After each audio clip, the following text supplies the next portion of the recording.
En el vídeo d'avui parlarem de com començar a escriure una entrada de blog. Però, com sempre dic, abans d'escriure cal pensar, cal aclarir les idees si volem que el resultat siga millor. Abans de llançar-nos a l'explicació d'allò que hem de fer per organitzar l'article, vull explicar-te que este és el primer vídeo d'una sèrie de vídeos sobre com redactar articles de blog com un professional. En esta sèrie veurem consells lingüístics i de redacció persuasiva, el famós copywriting.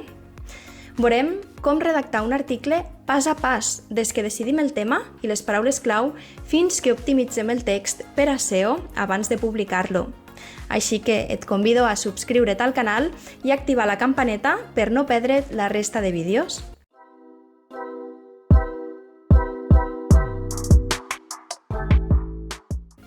Ara sí, comencem. Primer de tot, has de decidir de què parlaràs, el tema del teu article. Una cosa molt important de que tots pequem, i m'incloc, és que escrivim sobre el que nosaltres volem, sense tenir en compte què vol o què necessita la persona que ens llegeix. Error! La norma número 1 de la redacció de contingut és que penses en el lector. Llavors, quins aspectes has de tenir en compte per escollir el tema? Primer, si hi ha cerques d'aquell tema. Si ningú el busca, per a què escrius? Ja que fas l'esforç, aporta informació que puga ser útil. Segon punt, com més específic siga el tema, millor.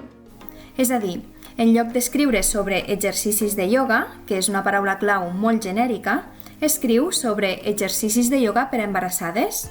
O, més específic encara, exercicis de ioga per a embarassades en el tercer trimestre. ¿M'explico? Esta és la diferència entre usar una paraula clau genèrica o una long tail, paraula clau de cua llarga, que és molt més concreta. Si et pareix que parlo en xinès, et deixo un enllaç a la descripció on trobaràs més informació sobre els tipus de paraules clau i eines gratuïtes per buscar-ne. Tercer punt, investiga la teua competència. Obriries una pastisseria sense investigar si hi ha altres pastisseries al barri i què ofereixen? No, veritat? Doncs en el món online passa el mateix. És molt important que busques si tens competència, què diu la teua competència i com ho diu. Aleshores, busca maneres de com millorar el contingut existent sobre aquell tema. Això és clau per posicionar-te millor. I quart punt, bé, en realitat este és opcional perquè depèn dels teus coneixements sobre el tema del qual escriuràs. Si no ets expert, investiga i utilitza fonts fiables, contrasta la informació. Doncs bé, ja has decidit el tema, un tema específic, recorda-te'n, has mirat si te cerques i has investigat la competència. El següent pas és decidir el propòsit de l'article. Has de tenir claríssim quin és l'objectiu del teu article i tenir-lo present al llarg de tot el text. Si no ho fas, et costarà més temps escriure i, el més important, és probable que no aconseguisques el que et proposes. Quin pot ser l'objectiu d'una publicació de blog? Pot ser informar, que et deixen un comentari, que se subscriguen a la teua newsletter, que contracten el teu servei, que compren un producte, que es descarreguen una plantilla i un llarg, etc. Em segueixes? Doncs vegem l'últim punt. Després del tema i el propòsit de l'entrada de blog, ve el lector ideal. A qui va dirigit el text? Imagina aquella persona, posa-li nom, posa-li cara, com si l'haguessis de dibuixar.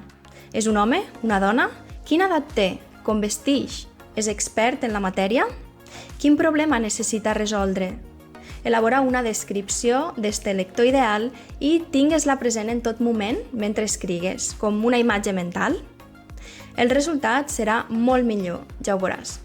Només ens queda un pas imprescindible abans de posar mà a l'obra i és estructurar l'article de blog. Però a aquest aspecte vull dedicar-hi un vídeo complet.